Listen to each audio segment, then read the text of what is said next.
All right. I'm not going to have a heart attack today, thanks to Alex. Well, I still might. You did the best. He called us in and said, hey, you guys, whatever called, they're going to do some filming in Denison.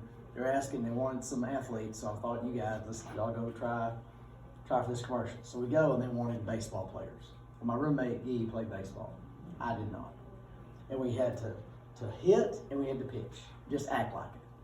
So we both went through the pitching, we both did the hitting, and they said, all right, we'll be back with you. They called me back. They didn't call Guy back. He's a baseball player. Called me back for a second round, and then they gave the job to one of the producer's kids. So I could have been famous. I think I could do commercials. I really think I could. I can see like cereal commercials. Oh, I love cereal. That'd be awesome. That'd be awesome to do some cereal commercials. Like Captain Crunch commercials. Yeah. I could do something. See, I was gonna be a sportscaster. I still think I could have done that, but I'm glad I get to do this. I don't want to wear a suit. You could have done the dude that does the what's his name? You could have been on the Flow commercials with the Progressive. Oh gosh. All right, a soundbite. I got a semi-story here. A soundbite. 50 years ago, you'd watch the news, and it would be some old guy in a suit talking about something for a long time.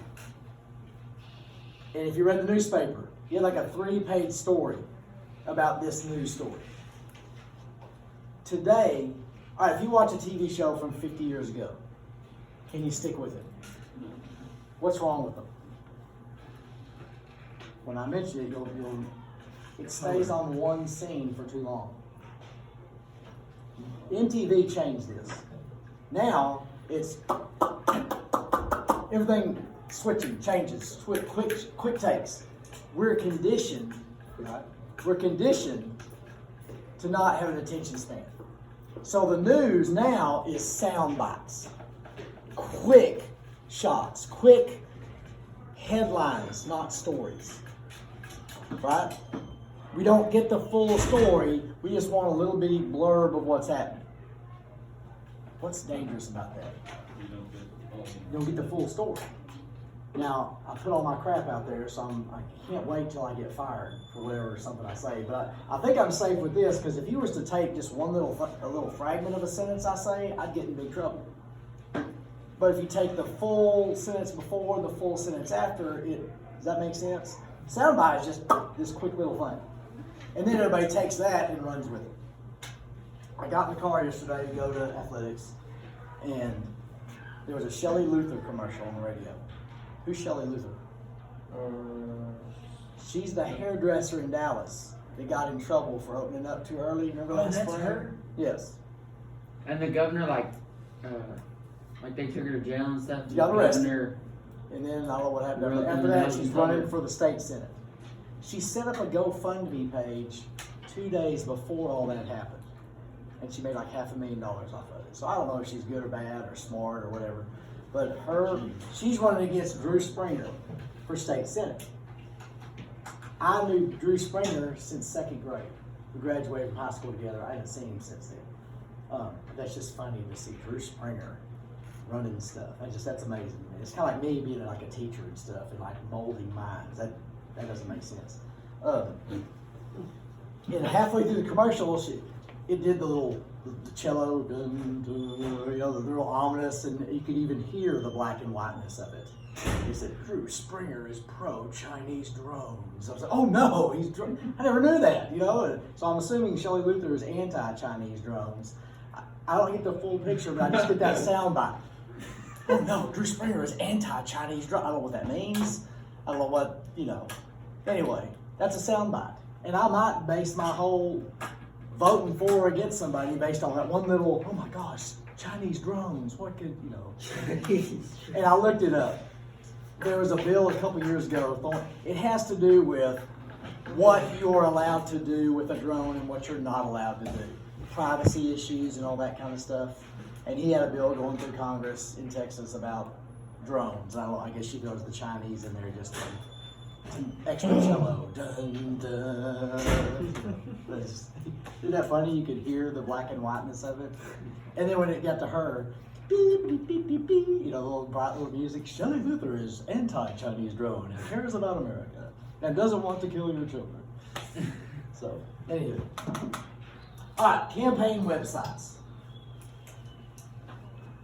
Y'all have never lived in a world without websites. Websites have changed everything. It's like Walmart. The Walmart, y'all didn't know. Before you had Walmarts, you had little stores. And like Fred might have a store downtown that sold hammers. And Joe might have a store downtown that sold cameras. And then, but now you have Walmart that does everything. It's easy, just walk in, get stuff, and you leave. Well, all those places go out of business. Before you had websites, it was tough to find out stuff about people running for office. With a website, you can go there and learn everything they want you to know about them. Are they going to make themselves sound great? You're not going to see a bunch of negative there. But you can go there and see stuff, learn stuff quickly. People can learn about these candidates. I put grassroots in parentheses. What does a grassroots movement mean? So, okay. What it means is do you have to plant grass? No, you don't have to. lay it. You don't have to. We didn't do nothing. At our house in Coastal came up. Now it's got some weeds. But the grassroots is something that happened, a movement that happens naturally.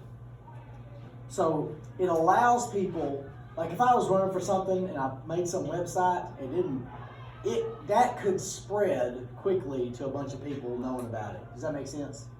It also has little deals, little buttons you can push where you can donate money. And if you're interested in this candidate, you can go there and donate money to their campaign and then help them run for office. Do you do that? I've never donated to a campaign. Like I know about it, but I don't ever know anybody that's done I've never done it.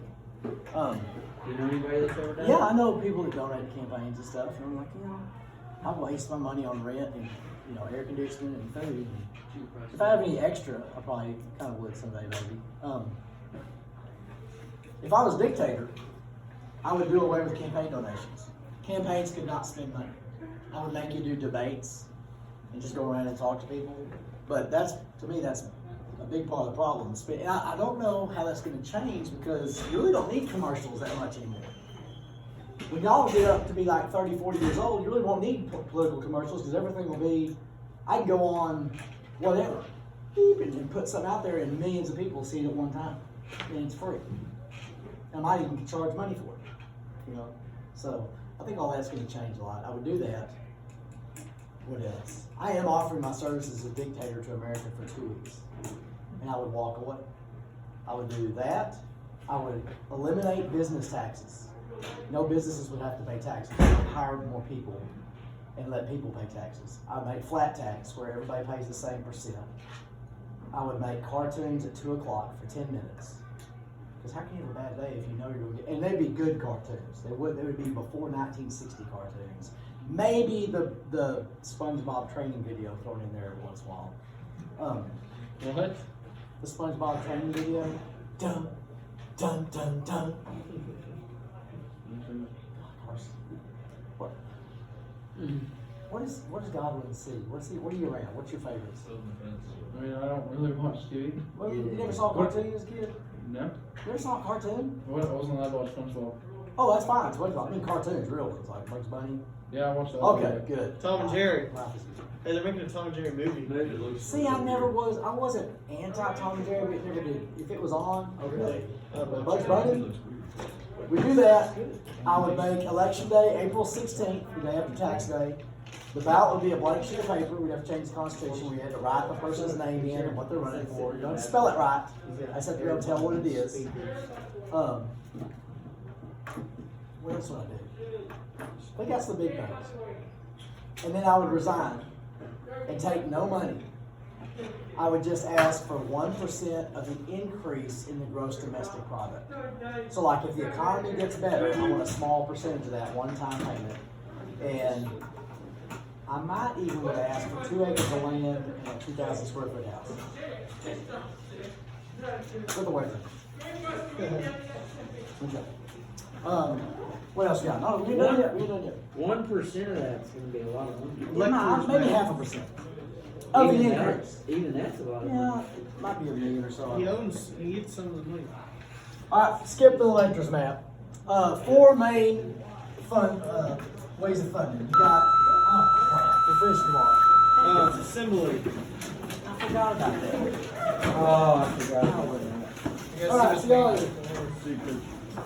Come back when you can't stay as long.